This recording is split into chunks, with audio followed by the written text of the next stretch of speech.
नमस्कार दोस्तों, मैं इंद्रजीत। आप सबका स्वागत है हमारे चैनल में। यदि आप हमारे चैनल में पहली बार जुड़े हैं तो चैनल को सब्सक्राइब कर लीजिएगा। वीडियो अच्छा लगे तो लाइक शेयर ज़रूर करिएगा।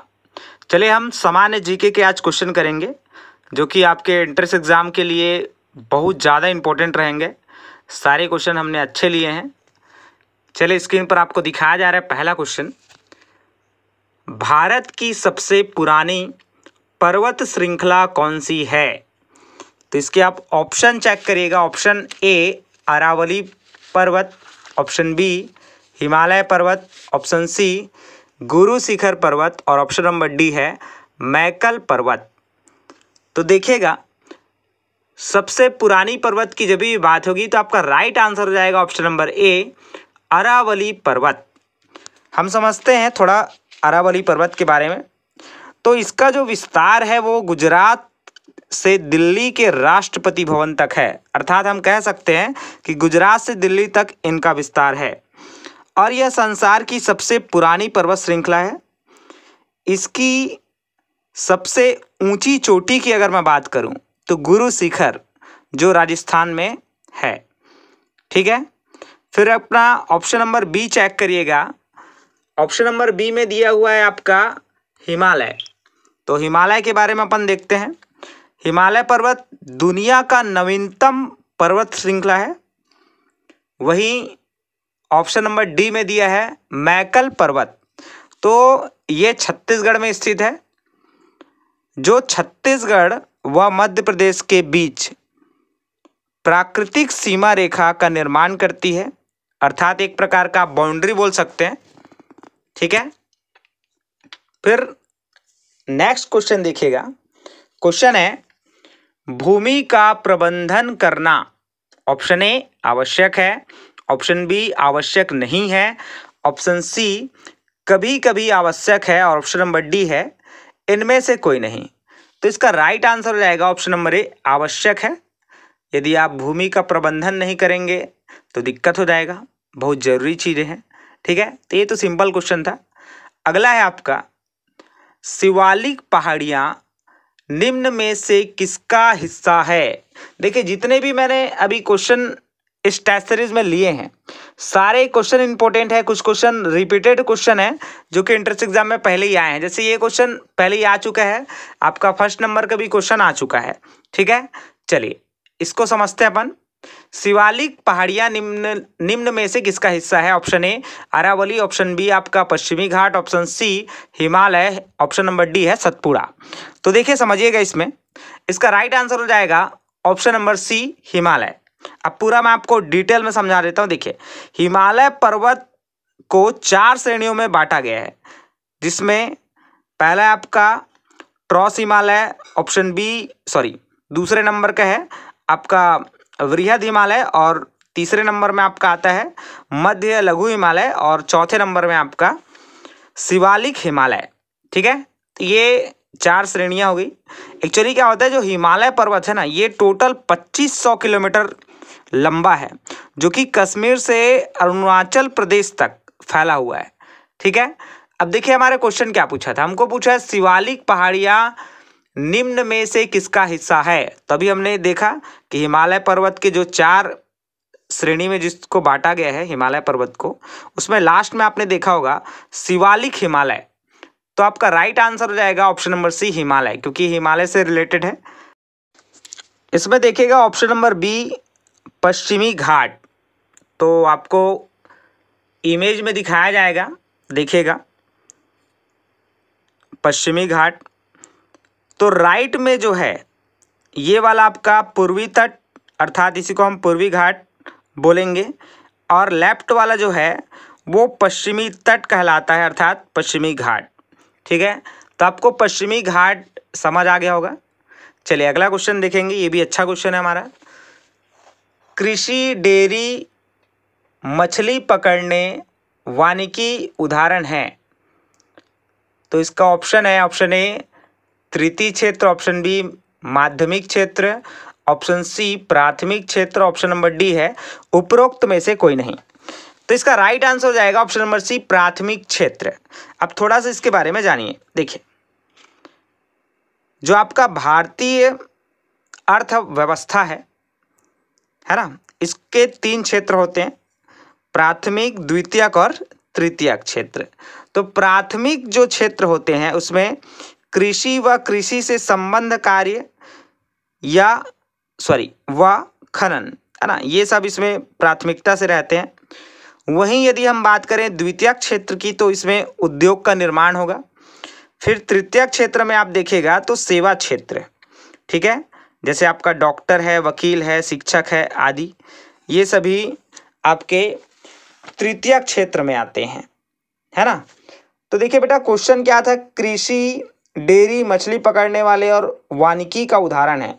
तो ऑप्शन नंबर सी प्राथमिक क्षेत्र ये इसका उदाहरण हो जाएगा, क्योंकि आप देख पा रहे हैं कि सभी जो है वो कृषि से रिलेटेड चीजें हैं, है ना। तो ये प्राथमिक क्षेत्र में आते हैं, ठीक है। इसके बाद इसमें आप देख सकते हैं तृतीयक क्षेत्र जो कि सेवा क्षेत्र है ना, डॉक्टर, वकील, शिक्षक इत्यादि।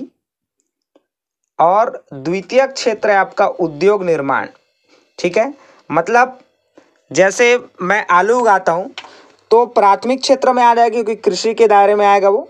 उसके बाद उसको क्या करेंगे अपन, किसी इंडस्ट्री में डाल देंगे, है ना, तो वो उद्योग निर्माण में चला जाएगा। उसके बाद उसका कोई उपभोग करेगा तो आपका वो सेवा क्षेत्र में चला जाएगा, ठीक है। चलिए अगला देखते हैं अपन, सर्वाधिक क्रियाशील वर्ग है। तो इसको तो ज़्यादा सोचने की ज़रूरत नहीं थी, इसका राइट आंसर हो जाएगा ऑप्शन नंबर बी, युवा वर्ग। ये सबसे ज़्यादा क्रियाशील होते हैं। नेक्स्ट है, निम्नलिखित में से कौन एक खनिज नहीं है। तो ये भी आप चेक कर सकते हैं इजिली, लकड़ी, चूना पत्थर, कोयला और कैल्साइट। तो ऑप्शन नंबर ए लकड़ी इज राइट आंसर। फिर नेक्स्ट है आपका, सिनेमा क्या है। सिनेमा सभी जानते हैं, टॉकीज, तो ये है क्या। तो इसका राइट आंसर हो जाएगा ऑप्शन नंबर बी, दृश्य श्रव्य माध्यम। मतलब आप वहाँ देख भी सकते हैं और सुन भी सकते हैं, ठीक है। और बाकी जो ऑप्शन है वो तो गलत है, जैसे दृश्य माध्यम बस दिया है ये तो गलत है क्योंकि उस वहाँ श्रव्य भी है। और ऑप्शन नंबर सी दिया है श्रव्य माध्यम, ये भी गलत है, अधूरा है ना। दृश्य और श्रव्य दोनों चीज़ होगा, और प्रिंट माध्यम तो ऑलरेडी गलत ही है, तो कहीं आपको कोई दिक्कत नहीं है। चलिए अगला क्वेश्चन देखिएगा, सड़क के किनारे स्थित नगर का प्रतिरूप होता है। तो इसके ऑप्शन आप चेक करिएगा, इसका राइट आंसर हो जाएगा ऑप्शन नंबर सी, रेखी प्रतिरूप, ठीक है। चलिए अगला क्वेश्चन बहुत शानदार क्वेश्चन है, इंपॉर्टेंट है, एग्जाम में पूछे जाए। देखिए क्वेश्चन है, निम्नलिखित में से कौन सी नदी अमरकंटक से निकलती है। ऑप्शन ए सोन नदी, option B Mahanadi, option C Godavari नदी, ऑप्शन नंबर डी आपका सतलज नदी। तो इसका राइट आंसर हो जाएगा ऑप्शन नंबर ए, सोन नदी। अब देखिएगा मैं इसको डिटेल में आपको बता देता हूँ। अमरकंटक से टोटल 3 जो नदी है वो निकलती है, जिसमें सोन नदी हो गया, नर्मदा नदी हो गया और जोहिला नदी। तो जो सोन नदी है यह गंगा नदी में विसर्जित होती है। ये क्वेश्चन एंट्रेंस एग्जाम में पूछा जाता है ना, ध्यान रखिएगा कि सोन नदी कहाँ विसर्जित होती है, तो गंगा नदी में विसर्जित होती है। वहीं नर्मदा के संदर्भ में क्वेश्चन पूछा जाता है, तो यह अरब सागर में जाकर मिलती है और पश्चिम दिशा की ओर बहती है। कई बार क्वेश्चन पूछा गया है कि नर्मदा जो नदी है वो किस दिशा की ओर बहती है, तो आपको लेना है आंसर पश्चिम दिशा की ओर, ठीक है। इसके बाद ऑप्शन नंबर बी आप देखिएगा, इसमें लिखा है महानदी। तो महानदी तो आप सभी जानते हैं, इसका उद्गम स्थल है आपका सिहावा पर्वत, जो कि धमतरी जिले में है, छत्तीसगढ़ का, है ना। और छत्तीसगढ़ की सबसे जो बड़ी नदी है वो महानदी है। चलिए ऑप्शन नंबर सी समझते हैं, गोदावरी नदी। तो इसमें आप समझिएगा कि दक्षिण भारत की गंगा भी इसको कहा जाता है। क्या कहा जाता है, दक्षिण भारत की गंगा भी कहा जाता है गोदावरी नदी को, ये ध्यान रखिएगा आप। वहीं इसकी उद्गम की अगर मैं बात करूं तो त्रयंबकम पहाड़ी जो कि महाराष्ट्र में है, वहां से इनका उद्गम हुआ है। फिर ऑप्शन नंबर डी आपका सतलज नदी, तो इनका जो उद्गम स्थल है वह कैलाश पर्वत, ठीक है, भोले भंडारी। चलिए अगला क्वेश्चन देखिएगा, बहुत शानदार क्वेश्चन है, एग्जाम में पूछा गया क्वेश्चन है। और रूस की संसद का नाम है, तो option A Lok Sabha, option B Vidhan Sabha, option number C Duma, option number D tsar. तो आपके ऑप्शन से ही समझ आ रहे होंगे आपको कि भाई लोकसभा और विधानसभा तो ये तो होने नहीं है आपका, तो आपका राइट आंसर हो जाएगा ऑप्शन नंबर सी डूमा। ठीक है, नेक्स्ट क्वेश्चन देखिएगा, ये भी अच्छा क्वेश्चन है। देखिए क्वेश्चन है आपका, भारत के प्रथम लोकसभा चुनाव में निरक्षरता से उत्पन्न समस्या के समाधान में कौन सा नवाचार किया गया? ऑप्शन ए प्रत्येक दल के लिए अलग पेटी रखी गई, ऑप्शन बी प्रत्येक प्रत्याशी के लिए अलग चुनाव चिन्ह और पेटी रखी गई, ऑप्शन नंबर सी जनता को मतदान करने का प्रशिक्षण दिया गया, ये प्रशिक्षण है ना, दिया गया, फिर ऑप्शन नंबर डी आप देखिएगा जनता को साक्षर करने की व्यवस्था। तो बेटा आप क्वेश्चन को ध्यान से समझिएगा। देखिए प्रथम लोकसभा चुनाव की बात हो रही, मतलब इससे पहले कभी चुनाव हुआ नहीं है, तो भाई लोग जानेंगे कैसे, कैसे उनको वोटिंग करना है ना। तो इसके लिए इसका सही उत्तर जाएगा ऑप्शन नंबर बी, प्रत्येक प्रत्याशी के लिए चुनाव चिन्ह और पेटी रखी गई। मतलब यदि अपन चिन्ह बताएंगे तो लोग समझ जाएंगे, जैसे भैया पंजा छाप वाले हैं अपन, है ना, तो पंजा छाप का चिन्ह होता है, वो समझ जाएंगे, है ना, कि जो अमुक बंदा है ये पंजा छाप के चिन्ह में है, और चिन्ह को लोग आसानी से याद रखते हैं, तो उसमें जाके वो क्या कर सकते हैं, वोटिंग कर सकता है ना। तो ये सब दिक्कत था, इसके लिए क्या किया गया कि उनके लिए चुनाव चिन्ह बनाया गया और पेटी रख दी गई अलग अलग। ठीक है, मतलब जैसे मान लो पंजा छाप वाला है तो उसके लिए चुनाव चिन्ह और पेटी अलग हो जाएगी, है ना। उसी प्रकार अगर कोई कमल छाप वाला है उसके लिए अलग होगा, कोई झाड़ू छाप वाला है उसके लिए अलग होगा, ऐसे टाइप का इसको व्यवस्थित किया गया था। ठीक है फ्रेंड्स, चलिए अगला क्वेश्चन देखिएगा, कृष्णदेव राय के समय में आने वाली यात्री का नाम था। बहुत बेहतरीन क्वेश्चन है, ये डायरेक्ट आपको बुक में मिल जाएगा। देखिएगा इसके ऑप्शन है बरूनी, ऑप्शन बी है आपका Domingo Paes, option number C और डी, तो ये आपके आंसर बिल्कुल नहीं होंगे, तो इसके राइट आंसर हो जाएंगे option number B Domingo Paes. देखिए डोमिंगो पेस जो है वो सन 1520 में विजयनगर साम्राज्य का दौरा किया था, और ये जो पुर्तगाल देश है वहां से थे ये। वहीं यदि हम ऑप्शन नंबर ए की बात करें बरूनी, तो देखिए इसका पूरा नाम हो जाएगा आपका अल बरूनी, आपने सुना होगा नाम। यह फारस का एक विद्वान था जो महमूद गजनवी के साथ भारत आया था। ठीक है, चलिए अगला क्वेश्चन देखिएगा, थोड़ा थोड़ा मैं हर एक क्वेश्चन को डील करते जा रहा हूं ताकि आपके दिमाग में ये चीजें रहे, और यदि ऑप्शन से भी अगर कोई क्वेश्चन बनाए तो आपसे इजीली बन जाएगा। ठीक है, इसलिए मैं ऑप्शन भी डील कर रहा हूं। नेक्स्ट है आपका, उद्योगों के लिए किस प्रकार की भूमि सबसे उपयुक्त है? तो ऑप्शन नंबर ए वन भूमि, ऑप्शन नंबर बी कृषि भूमि, ऑप्शन नंबर सी बाग भूमि, ऑप्शन नंबर डी बंजर भूमि। ये तो बुक का ही क्वेश्चन है, इजिली कर पाएंगे ऑप्शन नंबर डी बंजर भूमि, क्योंकि वन भूमि, कृषि भूमि और बाग भूमि ये सभी काम के हैं, तो हम उद्योग कहाँ लगाएंगे? जो बंजर है, जहाँ किसी प्रकार का कोई काम नहीं हो रहा है ना, जो फालतू का वेस्ट है हमारे लिए, उसमें हम क्या करेंगे? बंजर भूमि में ही क्या करेंगे? अपन उद्योग की स्थापना करेंगे। ठीक है, चलिए अगला देखिएगा, लोकतंत्र में जन सहभागिता का सर्वाधिक अनिवार्य माध्यम है।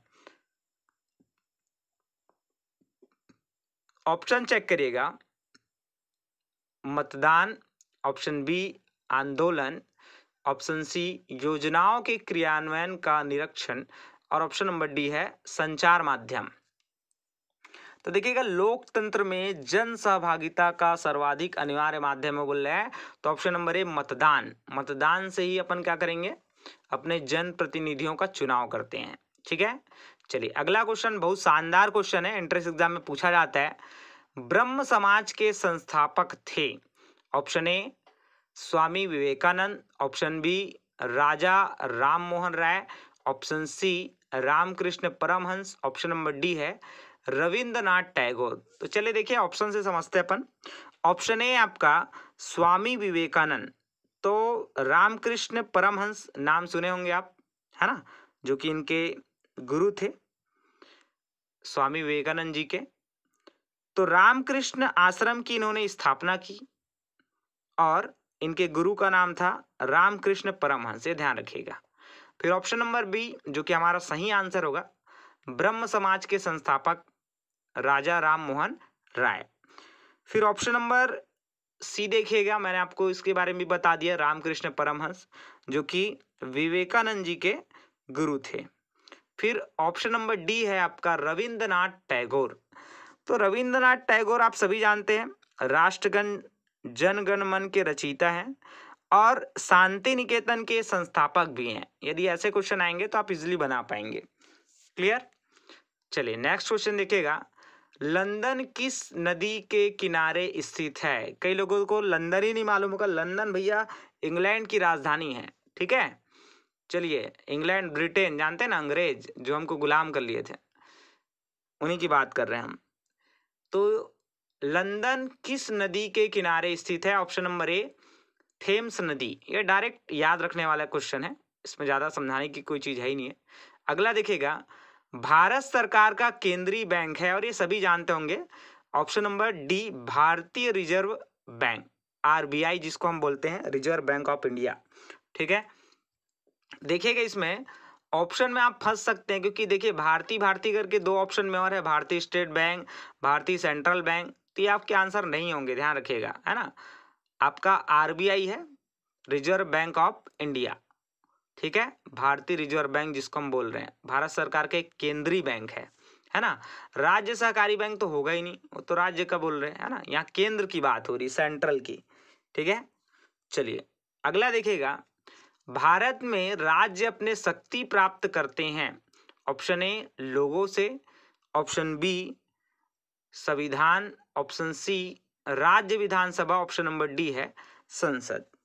तो देखिएगा इसको थोड़ा अपन डील कर लेते हैं। इसका राइट आंसर जाएगा ऑप्शन नंबर बी संविधान।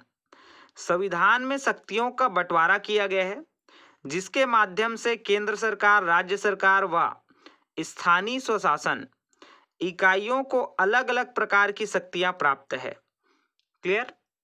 तो ये आपका भारत में राज्य अपने शक्ति प्राप्त करते हैं, तो कहां से प्राप्त करते हैं? तो संविधान से प्राप्त करते हैं, ठीक। चलिए अगला क्वेश्चन देखिएगा, द्वीपों का देश कहलाता है। ये तो बहुत सरल क्वेश्चन था, option number A Indonesia is right answer. Next है आपका, केंद्रीय बजट पारित किया जाता है। तो देखिए भैया, जब भी सेंट्रल गवर्नमेंट की बात आएगी तो आप सीधा सीधा मार देंगे संसद में, ठीक है, यहाँ वो पारित हो जाएगा। और जैसे ऑप्शन नंबर बी आपका विधानसभा में, तो भाई अगर राज्य सरकार है और यदि वो अपना बजट पारित करता है तो विधानसभा में पारित करेगा, है ना। ये बहुत इजी चीज था। नेक्स्ट है, देखिए बहुत इंपॉर्टेंट क्वेश्चन एग्जाम में पूछा गया है, सर्वोच्च न्यायालय के न्यायाधीश की सेवानिवृत्ति की आयु है। तो इसका राइट आंसर होगा ऑप्शन नंबर ए 65 वर्ष। एकदम अच्छे से आपको ध्यान रखना है। देखिए भैया, कोई भी जो आपका सर्वोच्च न्यायालय के न्यायाधीश बनते हैं, है ना, उनको बहुत सोच समझ के बनाया जाता है। जो बहुत ज़्यादा एक्सपीरियंस्ड होते हैं उनको बनाया जाता है, ठीक है। लगभग वो अपना काम करते हैं, तो समझिए मान लो कोई 60 वर्ष की उम्र में बनते हैं सर्वोच्च न्यायालय के न्यायाधीश, तो वो क्योंकि इनका सेवानिवृत्ति मतलब रिटायरमेंट हो जाएगा 65 वर्ष में, तो 5 साल काम कर पाएगा वो, ठीक है। मान लो कोई 62 साल की उम्र में बनता है तो वो 3 साल बस काम कर पाएगा, है ना। ऐसे आपको समझ के रखना है, ठीक है। चलिए अगला क्वेश्चन बहुत शानदार क्वेश्चन है, सरकार के राजस्व का सबसे बड़ा स्रोत है। ऑप्शन ए ऋण, ऑप्शन बी सरकारी कंपनी का लाभ, ऑप्शन सी कर, ऑप्शन नंबर डी इनमें से कोई नहीं। तो इसका राइट आंसर हो जाएगा ऑप्शन नंबर सी कर। जो टैक्स वसूला जाता है वही क्या है, सरकार के राजस्व का सबसे बड़ा स्रोत है। और सबसे बड़ा स्रोत में आप देखिएगा, जो गवर्नमेंट एम्प्लॉयड हैं वे बहुत ज़्यादा टैक्स देते हैं, है ना। और जो आपकी कंपनियां हैं बहुत सारे ऐसे कंपनी हैं वो भी टैक्स देते हैं, ठीक है। चलिए अगला देखिएगा, बहुत अच्छा क्वेश्चन है ये भी। 90% तक मानसिक विकास किस उम्र के बच्चों का हो चुका होता है? तो इसका राइट आंसर होगा ऑप्शन नंबर बी, 3 वर्ष, है ना। 90% विकास, मानसिक विकास हो जा रहा था 3 वर्ष में। बाकी 10% के लिए आप चलते रहिए। चलिए आगे बढ़ते हैं। भारतीय संसद ने राष्ट्रीय महिला आयोग अधिनियम कब पारित किया? ये तो बुक का ही क्वेश्चन है। इसका राइट आंसर हो जाएगा ऑप्शन नंबर ए, 1992, ठीक है। नेक्स्ट, ये बहुत शानदार क्वेश्चन है यार, मजा आ जाएगा। देखिए, एफसीआई किसानों से अनाजों को खालिस्तान पर खरीदता है, ठीक। देखिए सबसे पहले आप समझिए एफसीआई क्या होता है, तो फूड कारपोरेशन ऑफ इंडिया, है ना। इसका राइट आंसर हो जाएगा बेटा ऑप्शन नंबर डी, न्यूनतम समर्थन मूल्य, अर्थात एमएसपी। आपने सुना होगा एमएसपी, मिनिमम सपोर्ट प्राइस, ठीक है। अभी वर्तमान में यदि मैं बात करूं 23 फसलों पर एमएसपी दिया जाता है। जैसे हम लोग छत्तीसगढ़ में रहते हैं, है ना, तो अभी हम लोग जैसे धान का फसल उगाएंगे, है ना, तो क्या होता है कि धान का फसल किसान लगाए उससे पहले ही minimum support price central government के द्वारा बता दिया जाता है कि भैया इतना है, धान का रेट इस बार इतना है, आप इसको उगाइए, है ना। मतलब आप उगाएंगे उसके बाद नहीं बताएंगे, आपको पहले ही बता देंगे कि इतना रुपया में इस बार एमएसपी समर्थन मूल्य में हम खरीदेंगे, तो आप ये चीजें उगा सकते हैं। और सबका रेट बताएंगे, केवल धान के नहीं बताएंगे। हमने बताया ना आपको कि वर्तमान में 23 फसलों पर एमएसपी दिया जा रहा है, न्यूनतम समर्थन मूल्य, ठीक है। चलिए अगला क्वेश्चन देखिएगा, ये भी बहुत शानदार क्वेश्चन है। मुंबई में पहली कपड़ा मिल कब स्थापित हुई थी? बुक का क्वेश्चन है, कर सकते हैं इजिली। ऑप्शन नंबर बी, 1854 ईस्वी। फिर नेक्स्ट है, भारत में राष्ट्रीय आय का सबसे बड़ा स्रोत है? ऑप्शन ए कृषि क्षेत्र, ऑप्शन बी उद्योग क्षेत्र, ऑप्शन सी सेवा क्षेत्र, ऑप्शन नंबर डी है व्यापार क्षेत्र। तो अभी अभी मैंने आपको बताया था इन क्षेत्रों के बारे में, प्राथमिक, द्वितीयक और तृतीयक, है ना, जिसमें हमने कृषि, उद्योग और सेवा क्षेत्र के बारे में देखा था। तो देखो बेटा, भारत में राष्ट्रीय आय का सबसे बड़ा जो स्रोत है वो सेवा क्षेत्र है। जो नौकरी पेशे के लोग हैं, है ना, वो सबसे ज्यादा टैक्स पेयर होते हैं और सबसे ज्यादा टैक्स वो पेड करते हैं, ठीक है। तो ये राष्ट्रीय आय के लिए हमारे लिए सबसे बड़ा स्रोत होता है। चलिए आगे चलते हैं, ये भी बहुत शानदार क्वेश्चन है आपका। भारत का सबसे लंबा राजमार्ग है? Option A NH8, option B NH7, option number C आपका NH1 और ऑप्शन नंबर डी है NH15। राइट आंसर हो जाएगा NH7। वर्तमान में इसका नाम NH44 रखा है ना, ये भी ध्यान रखेगा, इसका नाम बदल दिया गया है NH44। ओके। नेक्स्ट, इटली का एकीकरण कब हुआ? तो ये तो बुक का क्वेश्चन है, इसको आप इजीली कर पाएंगे। राइट आंसर हो जाएगा ऑप्शन नंबर सी, 1871 ईस्वी में। फिर ये हमारा आज का लास्ट क्वेश्चन है, बहुत शानदार है, देखिएगा क्वेश्चन। निम्नलिखित में कौन सा मौद्रिक नीति का एक भाग नहीं है? देखिए क्वेश्चन बोला है नहीं है ना। Option A repo rate, option B प्राथमिक दर, देखिए प्राथमिक नहीं है प्राथमिक, है ना, मैं गलत नहीं बोल रहा हूँ। ऑप्शन नंबर सी बैंक दर, ऑप्शन नंबर डी CRR। तो देखिए बेटा, इसको अपन थोड़ा डिटेल समझते हैं। देखिए मौद्रिक नीति क्या होती है, तो सरकार के द्वारा अपनाई जाने वाले वह हथकंडे जिससे वे देश में महंगाई व मंदी के बीच संतुलन बनाकर रखते हैं, है ना। यदि महंगाई बढ़ गई तो भी दिक्कत है, देश में मंदी आ गई तो भी दिक्कत है ना।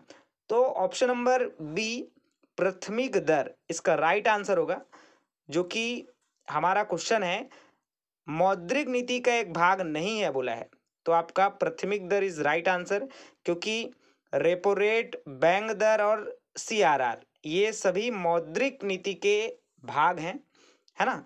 तो आपका राइट आंसर होगा ऑप्शन नंबर बी, जो कि करेक्ट आंसर होगा।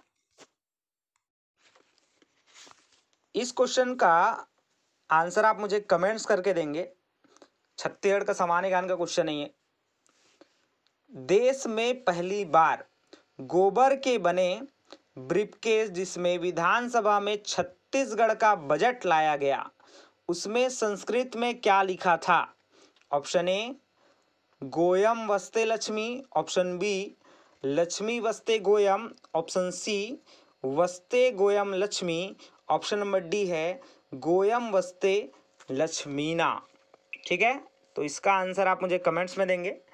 Thank you so much for listening and watching my video. Good luck.